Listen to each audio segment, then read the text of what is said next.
salaamaaleykum waa Thiaroye ñu ngi leen di nuyu kenn ku nekk sa tur ak sa sant di leen remercier à chaque fois si ni ngeen di ànd ak ñun ci émission bu bees bi nga xam ni am nañu initiative il y a quelques jours démb ñu defoon première émission bi tuddee que l'heure de la cohabitation parce que jàpp nañ ni Sénégal dafa jëm si heure yu am solo si histoire politique bu Sénégal ñu jëm si législature 14e législature ñu war a fal 65 députés gox bu mel ni Thiaroye bokk ci département de Pikine am taxawaay boo xamante ni yàgg na ko am ci Sénégal raison pour laquelle tey ñuy dalal kilifa gu mag koo xamante ni ce n'est plus à présenter muy le maire de la commune de Thiaroye nekk responsable politique ci taxawu Sénégal bokk ci coalition bi ñu woowee Yewwi Askan Wi.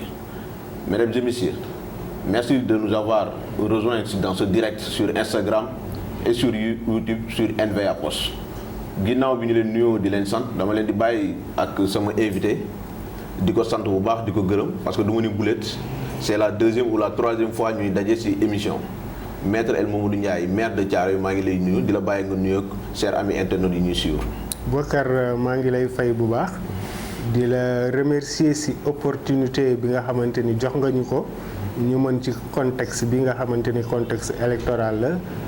Apporter sunu contribution par rapport ak élection yi ak enjeu yi mu am di ci profito di nuyu waa Thiaroye yëpp di leen gërëm ci taxawaay bi di tamit nuyu sa internautes yi nga xamante ni am nañ habitude seetaan sa chaîne bi.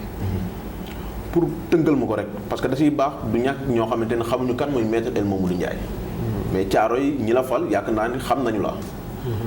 boo ma ko doon tënkal kan mooy maître El Mamadou Ndiaye. waaw El Mamadou du kenn ku dul benn doomu Thiaroye boo xamante ni daf fi juddoo màggee fi defee fi lépp muy mouvement associatif jàngee fi également tàggatoo ci politique am fi tamit ay responsabilités ci mouvement de jeunesse à travers les ASC à travers le mouvement des élèves et étudiants à travers le foyer des jeunes mais également ci acteurs politiques.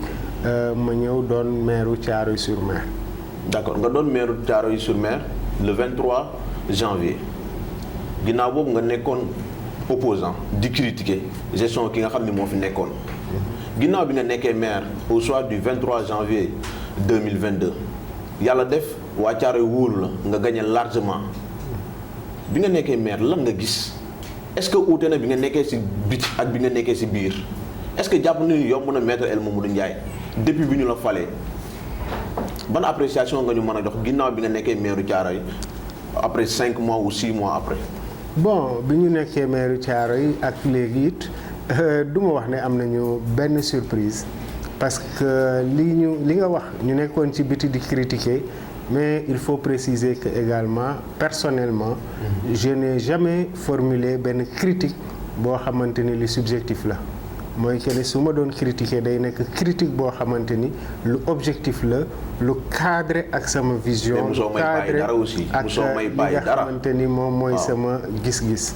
de telle sorte que ne bi ma ñëwee tamit en tant que maire aw ma mbetteel. parce que maa ko yootu maa ko jot ay défis laa fi fekk et ces défis moom moo taxoon may xëccoo pour doon maire Thiaroye et je pense que défis yooyu maa ngi ci di ko def donc mës naa may paay dara wala mësuma leen may paay dara man li ma nekkoon rek mooy am sama yoon doon ko suivre et je pense que ne aujourd'hui histoire jox na ma raison si ni nga xamante ni moom laa doon doxalee. d'accord nga ni défis yooyu yaa ngi si défis yooyu boo si nekkoon.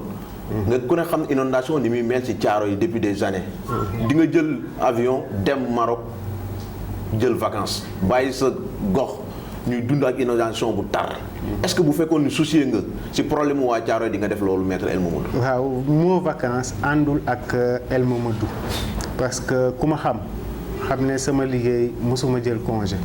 donc du coup du tey bi ma amee beneen responsabilité bu bees si laay dem vacances man vacances bokkul si samay mbir donc pour dire encore une fois mënuma dem Maroc di fa vacances yi li am ba des mooy man dama ñëw ak une vision pour Thiaroye am Thiaroye boo xamante ni bu viable la bu compétitif ak bu attractif loolu nag muy sama vision boobu am loo xamante ni dafa ko laaj man nag du ma concentré wu si benn mbir parce que li may xaar dafa bëri moo tax si biir uti Thiaroye boo xamante ni bu compétitif la, Thiaroye boo xamante ni bu ouvert la, Thiaroye boo xamante ni dina am yeneen source de revenu. Loolu moo ma yóbbu woon bitim réew te bu ko jaraatee suba ma demaat uti ko. parce que dama gëm ne Thiaroye warul tëju ci boppam, Thiaroye dafa war a génn vers l'extérieur, ubbeeku vers l'extérieur, wane boppam vers l'extérieur, mën a saisir ay opportunités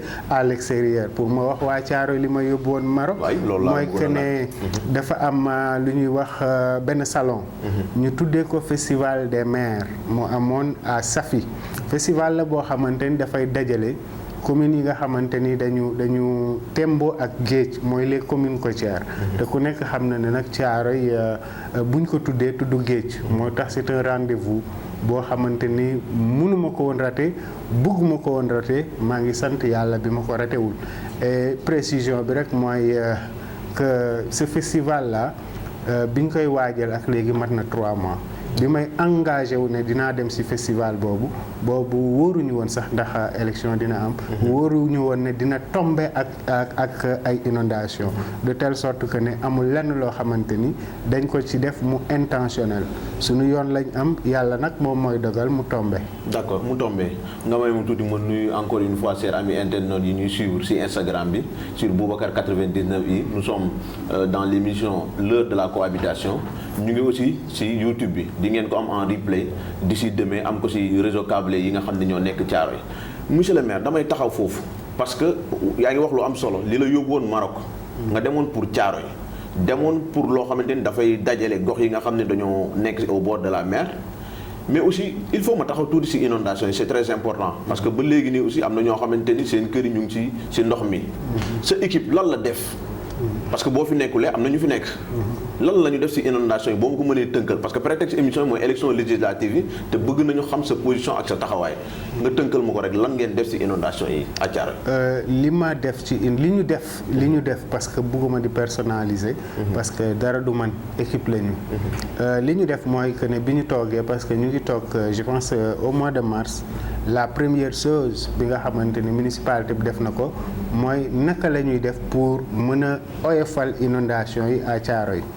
ci biir loolu ñu taxawal une commission boo xamante ni commission assainissement la, jox orientation ki nga xamante ni moo jiite commission bi ne ko ñun dañu bëgg nga defal ñu ay études parce que lu ñuy def dañuy bëgg mu tegu ci yoon. études yu ñoo xamante ni dinañu mën a génneel ay orientation par rapport ak naka la ñu war a mën a gérer inondation yi ba mu jaar ci yoon. ci biir loolu ñu génneel ñu ci ñetti mbir. bi ci njëkk mooy ñu def curage canaux yi nekk Thiaroye. loolu yaakaar naa ne avant ma dem voyage def nañ ko. ñaareel bi ñu ne ñu Thiaroye am na 9 points bas.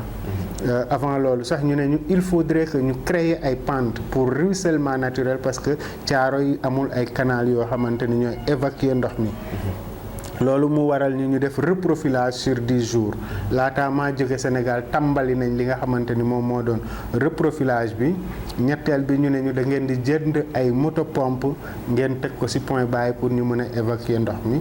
ñeenteel bi maa ko ci yokk maa ne waa Thiaroye dañ leen doon jël di leen jox essence carburant ak quelques moto pompe man damay jël une équipe unité mobile teg ko ci terrain bi mu dem di jàppale askan wi. te loolu je pense que ni ma nekk fi ak ma bañ fi nekk loolu yëpp yàlla def na am na fi de telle sorte que ne gestion inondation yi du ma ne inondation amul. mais ku xool Bayal ba ku xool terrain Oryx xam ne bu tawaan di nga toog pratiquement une semaine ou plus ñu mën a évacuer ndox mi. tey taw na 2 ou 3 jours après on a pu évacuer loo mooy que ne am na une nette amélioration par rapport ak loolu ma si sant nag équipe bi nga xamante ni ñoo nekk woon si terrain bi di si sant waa Thiaroye parce que it seetaanuñ ñu. d'accord ñu mën koo dëggal aussi parce que gis nañu équipe municipale bi si terrain bi.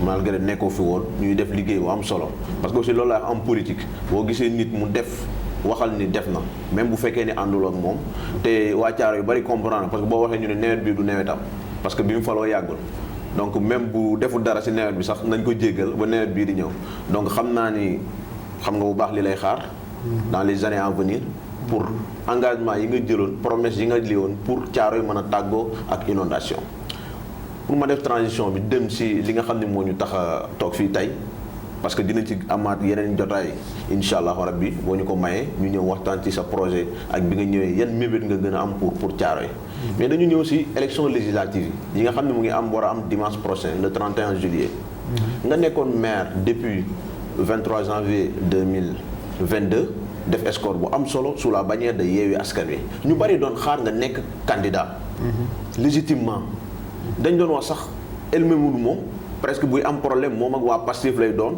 ñuy xool kan mooy nekk titulaire kan mooy nekk suppléant wala waa PUR wala waa DRD je ne sais pas père le parti de Déthié Fall mais à notre grande surprise ou bien à la surprise générale ñu gis ñu ne El Mamadou dafay dem ak intercoalition Yewwi Wallu loolu lan nga ci mën a leeral waa Thiaroye yi nga xam ne ba léegi comprendre ñu loolu. La première précision mooy du ma xëccoo parce que da nga wax bu xëccoo doon am yow ak waa Pastef yéenay xëccoo El Mamadou du xëccoo damay compétir et élection yi am tamit pour relever benn équivoque je n'ai jamais été si position xëccoo ak qui que ce soit pour nekk candidat à la députation li am mooy que ne parti bu nekk waroon nga soumissionner pour que kan mooy doon sa candidat Taxawu Sénégal m'avait choisi pour ma nekk seen candidat dans le département de Pikine ci biir coalition Yewwi Askan Wi et développement yi am moo aboutir à une coalition entre Yewwi Askan Wi ak ñi nga xamante ni ñoom ñooy Wallu Sénégal et donc puisque coalition bi gën na yaatu donc nombre d'investis dafay wàññeeku naturellement ci biir loolu moo waral man mi nga xamante ni bi ñu njëkkee investir ci Yewwi Askan Wi man dañ ma retenir woon pour ma nekk ci liste bi nga xamante ni mooy liste Yewwi Askan Wi. En tant que titulaire ou suppléant? En tant que titulaire. Au dernier moment coalition bi juddu donc il fallait que ñu dindi ñu wàññi ñi nga xamante ne dañ leen di investir. ci boobu nag la ñu dindi El Mamadou pour dire encore une fois que ne Yewwi Askan Wi dafa investir de son côté. La coalition Wallu investir de son côté ñu boole ñooñu mu jox ñu 5. mais man je me satisfais de ces investitures parce que du sama personne moom moo importé. dans la sacrifié la aussi dañ la sacrifié. dans la mesure parce que bu ñu la investiroon en tant que titulaire ñu dem indi intercoalition yóbbu la suppléant. dañ la sacrifié jël koo xamante ni. yaa ko gagné il y a 5 mois de cela. teg ko sa kaw. mais loolu aussi neexu la ñu wax ko maître El Mamadou Ndiaye neexu la. c'est-à-dire bu fekkente ni da nga nekkul ci biir. doo mën a comprendre. parce que moi je représente dañ ma investir parce que Taxawu Sénégal laa bokk. mais aujourd'hui la liste bi nga xamante ni dañ koy défendre am na koo xamante ni Taxawu Sénégal la bokk muy Fatou Gueye te man ëpp ma ko mérite man ak moom ñoo ànd di xeex aujourd'hui je dois me satisfaire du fait que si 5 yooyu mu am koo xamante ni Taxawu Sénégal la bokk. donc du coup bu ñu investir ku mel ni Fatou Gueye mel nañ ne investir ma parce que ñun ñoo bokk parti ñoo bokk ay idéaux yi nga xamante ni moom la ñuy def. mais loolu dafay yomb lool parce que commune bi di Thiaroye ku ne gis nga élection locale yi enjeu yi. yàlla def nga am ndam. nga gagné. ka nga gagné woon tey nga war koo promouvoir yow. est-ce que dina yomb si yow nga battre campagne ni kii nga xam ne moom laa doon xeex depuis des années jàpp ni gestion baaxul. ñëw leen ñu def ko député est-ce que loolu dina yomb si yow. bon dina yomb si man parce que man je n'ai jamais combattu une personne. tey bu ñu may mettre dos à dos ak ki ngeen wax ne moom lañ investir dañuy mettre la personne en avant moi en politique je ne mets jamais la personne en avant boo ñëwee localement par rapport à ces gestions bi nga xamante ni moo fa nekkoon moi j'ai toujours dit que ne vision bi nga xamante ni am naa ko orientation bi nga xamante ni am naa ko par rapport ak Thiaroye uute na ak orientation bi nga xamante ni moom la am. de ce fait sama candidature dafa justifié woon par rapport ak régime bi fi nekkoon tey aujourd'hui ces élections il faut pas faire l'erreur ñu koy apprécier de façon locale c'est des élections yoo xamante ne yu national la enjeu bi dafa nekk enjeu bu national ban impact la am au niveau local tey moi je me dis que ne ki nga xamante ne ñun moom lañ investir bien que en matière de gestion peut-être mën naa bañ a d'accord ak moom ni mu yoree woon suñu collectivité locale mais am naa yaakaar ne bu demee assemblée nationale war na fa mën a am taxawaay boo xamante ni Thiaroye dina si gis boppam lu tax ma wax ko musul doon député mais je l'ai vu défendre Thiaroye si ay position yoo xamante ni assemblée lañ ko war a defaree par exemple par rapport ak taxes yi nga xamante ni dañ koy industrie taxe industrielle yi moi je l'ai vu doonul député mu di ko défendre à la radio à la télé aujourd'hui kooku bu demee assemblée nationale comprenant les enjeux ayant les capacités et ku nekk xam na ne nag parmi ñi fi nekk ay candidats yëpp moom moi je peux dire que ne mën na taxaw assemblée nationale défendre ay idées parce que je l'ai vu défendre des idées. mais li ngay wax ni ba nga jàkkaarloo moom waxoo en élection locale yi. non déggoo ma wax la précision je peux ne pas être d'accord ak moom par rapport ak gestion parce que moi je peux être koo xamante ni bu fekkente ni gérer une commune mënuma ko mais su ma taxawee tribunal su ma waxee ñëpp tàccu parce que mën naa construire mën naa déconstruire. D'accord. moi j'ai vu que ne assemblée nationale lañ fa soxla si nit du muy ñëw di gérer ay développement li ñu soxla si moom mooy mu ñëw am ay position défendre position yooyu nekk ànd ak askan bi li nga xamante ni moom mooy position pour gagner du temps parce que gars yi nee nañ aussi vacances bi yaa ngi koy wax léegi ou bien même voyage bi parce que yaa ngi expliqué sànq li taxoon nga dem Maroc daf la arrangé parce que daf la permettre nga bañ a descendre sur le terrain parce que comme li ma ko waxee léegi du yomb si yow nga taxaw ni woy il faut voter pour l'intercoalition Yewwi Wallu ki ko fi nekkal di Ndiaga Niang ton prédécesseur donc dem bi nga dem Maroc da nga yokk même ce temps de séjour pour bañ a wàcc ci terrain bi ban tontu nga mën a joxe ci loolu. ñaata fan laay yokk sama temps de séjour bu fekkente ni dama ko yokk. mais dañu moi je suis parti un mercredi je suis revenu un mercredi. donc loolu mooy durée bi nga xamante ni initialement loolu laa fa waroon def. ci campagne boo xamante ni 2 semaines la. nga am une semaine campagne boo xamante nan ngay campagner maître. ci campagne boo xamante ni 2 semaines la mais il faut comprendre que man El Mamadou musuma daw un combat. su ma d'accordul woon je vais rester ici au Sénégal dire que ne je suis pas d'accord parce que man xaw ma demi-mesure li ma xam mooy lii ànd naa ci dama ciy dem ba jeex ànduma ci ma toog jàpp sama njàppor et pour moi j'ai pas de problème de personne j'ai pas encore une fois de problème avec ces investitures bis bi ñu defee investitures yi la première personne bi nga xamante ni oote nag conférence de presse pour défendre Khalifa Sall pour défendre Saliou Sarr man la ci sama mairie bi laa ko defee donc aw ma problème yooyu noonu. D'accord. yaa war naa ni. te it waa bu ñu wax campagne ma. parce que wax dëgg yàlla. nekkuma woon neex yu ñëw tey ànd ak say saret. nekkuma woon di wane ni oui j'ai mouillé le maillot. nekkuma woon Sénégal day yomb aussi. nekkuma woon Sénégal. maa ngi ñëw démb à 4 heures du matin maa ngi dugg sama kër 5 heures du matin nelaw ma sax 2 heures de temps.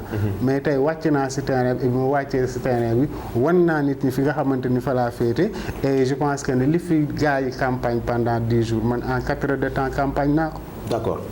Merci beaucoup maître El Mamadou ñuy nuyu encore une fois chers amis internautes yi nekk ci direct bi nous sommes avec monsieur le maire de la commune de Thiaroye maître El Mamadou mu nekk koo xamante ni il n'est plus à présenter parce que nekkoon na avocat wu Khalifa Ababacar Sall ba pare nekk acteur politique boo xamante ni kenn du ko natable fii ci Thiaroye wane na ay preuves mais est-ce que dina yomb ci yéen ngeen war a jàkkaarloog ay dinosaures comme j'ai l'habitude de le dire yu mel ni Daour Niang Ndiaye nekkoon fi député plusieurs fois ànd ak parti au pouvoir coalition bu mag Benno Bokk Yaakaar est-ce que dina yomb ci yéen pour ngeen gagner Benno Bokk Yaakaar à Thiaroye maître El Mamadou. ñu gañewaat Benno Bokk Yaakaar à Thiaroye parce que dañ leen gañe woon ñooñu ngay tuddee ay dinosaures. peut-être ci ñeneen lañ doon ay dinosaures mais man mi leen gañe élection xam naa lan la ñuy peser. ok donc aujourd'hui pour man fii ñi fiy peser mooy ñi gañe. kan moo gagné c'est pas ces dinosaures qui ont gagné ñoom ñëpp dañ leen boole dóor yu metti mais élection bu nekk ak particularité. élection bu nekk ak particularité et ñun dañuy contextualiser élection yooyu noonu donc pour dire encore une fois que aujourd'hui tey ñoom ñoo am défi pour gagner Thiaroye parce que ñun ñoo génn victorieux de ces élections là. Okay. pour man ces élections là Benno boobu noonu. Macky woo na la fi palais. jox la xaalis bu bari. pour nga rejoindre leen. audience boobu noonu lan nga siy tontu waa Thiaroye parce que waa Benno ñu ngi koy wax.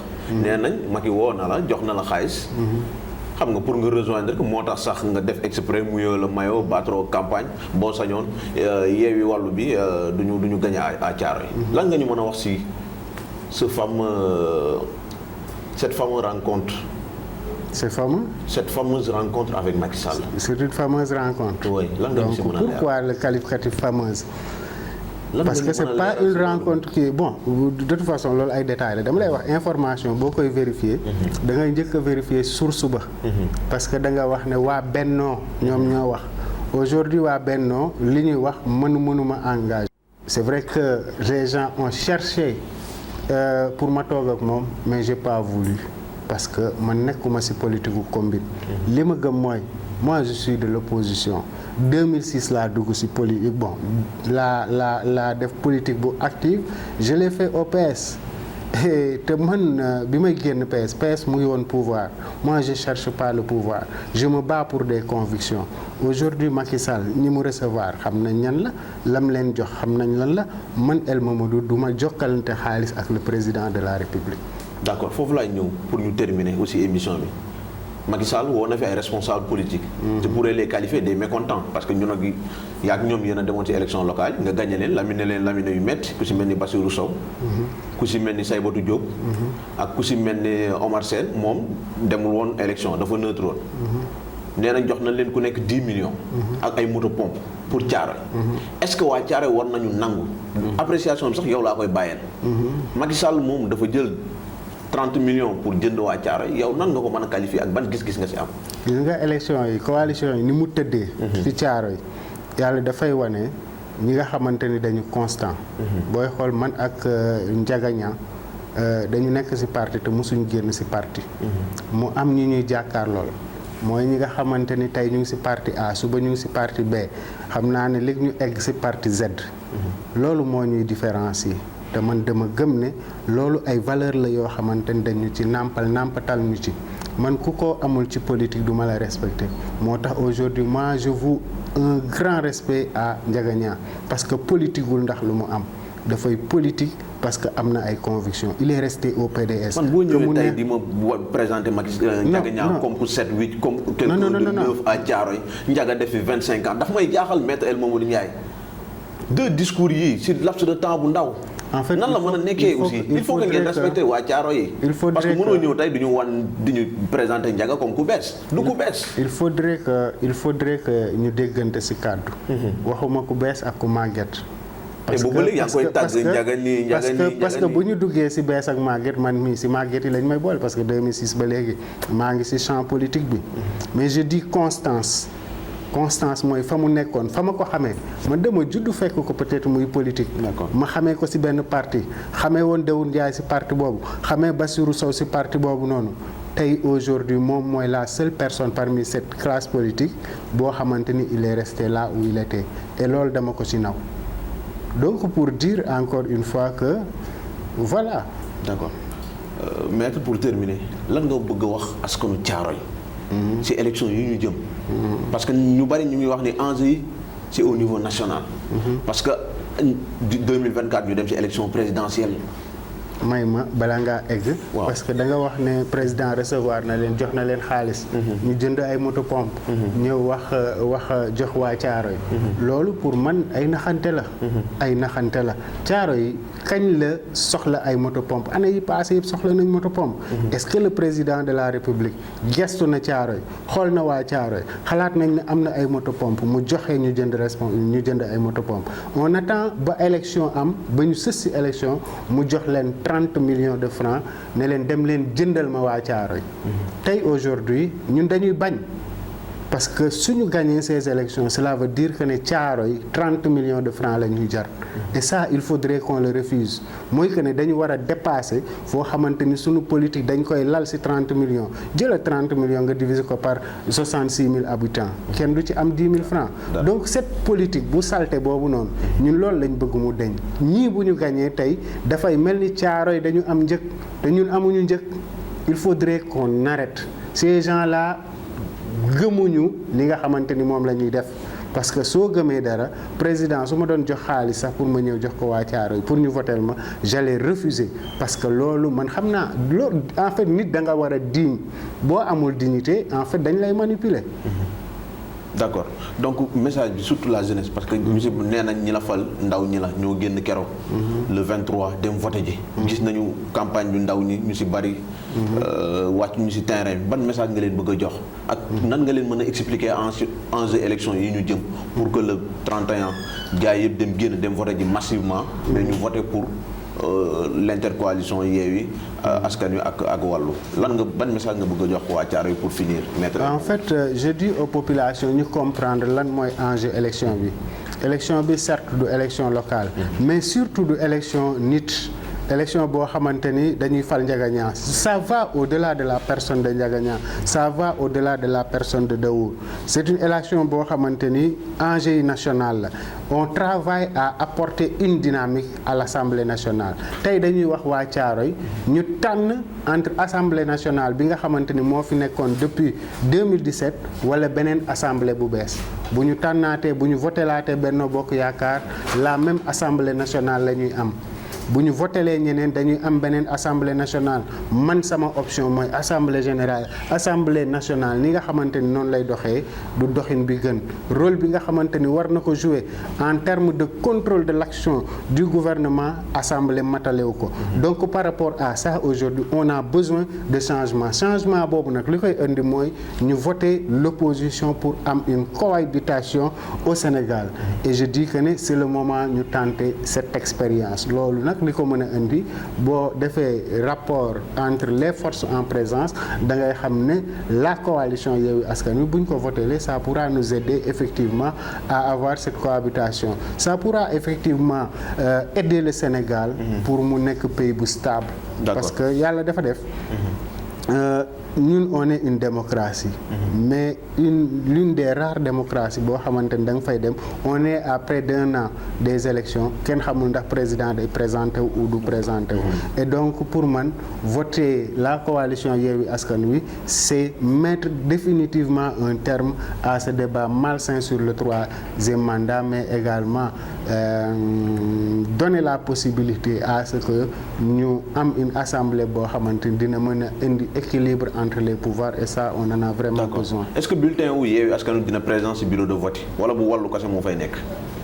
bulletin Yewwi Askan Wi dina présenté wu man Yewwi Askan Wi laa bokk waane bulletin Yewwi Askan Wi damay wax waa Thiaroye bu leen ko laal bu leen ko jege ñun benn bulletin lañ am muy bulletin bi nga xamante ni mooy bulletin bu mboq bi ñi daan voter Abdoulaye Wade xam nañ ne zone bleue am mboq mi ci dëkk bi mooy bulletin bu baax bi il faudrait que buñ ci eggee ñëpp mën a choisir bulletin bi pour que ñu mën a def la différence au soir du 31 et di leen jox rendez-vous bu ñu paree ñu ñëw feete ko fii te jubluwaat ci liggéey bi incha allah. Merci beaucoup maître El Mamoun c'est un réel plaisir de vous recevoir di la sant di la gërëm ci considération bi parce que wax naa ko léegi c'est pas la première fois ñu ngi initié woon direct yi depuis 2020 ci confinement bi nekk France jàpp ni war nañoo mën a apporter dara sunu gox ñu gis ne am na ressources humaines de qualité boo xam ne boobu élection amul dara amul war nañ leen mën a invité raison ci lañu la contacter en tant que avocat contacter ci votre adjoint au maire Alpha contacter ci monsieur Mbaye Sy nga xam ni sa bokk na ci sa collaborateur yi njëkk contacter ci le président Ousmane Diaw ak sa collaborateur yu bari pour ñu waxtaan ci Thiaroye nan la ñu mën a fexe ba mu développer bi loolu weesu aussi bi ñu demee ci élection locale yi toog nañu xalaat créer émission bu tudd le changement yàlla defal ñu ci sutura yow nga bokk ci ñi nga xam ne yéen ci jàppale parce que keroog bi ngay lancer sa campagne ñun ñoo la njëkk a jël bu la neexoon nga ne ay jeunes lañ journalistes yaa ngi fi maison de presse yaa ngi fi donc du ma ñëw di yàq sama temps di wax ak ay ndaw mais mosoo ñoo xeeb comme ni ma ko waxee keroog donc ñu ngi lay sant di la gërëm ci disponibilité bi à chaque fois gis nañu parce que waa Thiaroye gis nañu depuis bi nga faloo yàggul mais yaa ngi teg ay jalons pour le développement de cette localité. Donc merci beaucoup chers amis internautes cette fois ci ñaari émission rek la ñuy def muy démb ak tey di leen jox rendez-vous très prochainement ci yeneen jamono bu ko laajee rek ñu génnaat waxtaan xool nu ñuy def ba Thiaroye mën a gis ci boppam ci élection yi ak lépp lu jëm ci développement localité bi jërë ngeen jëf.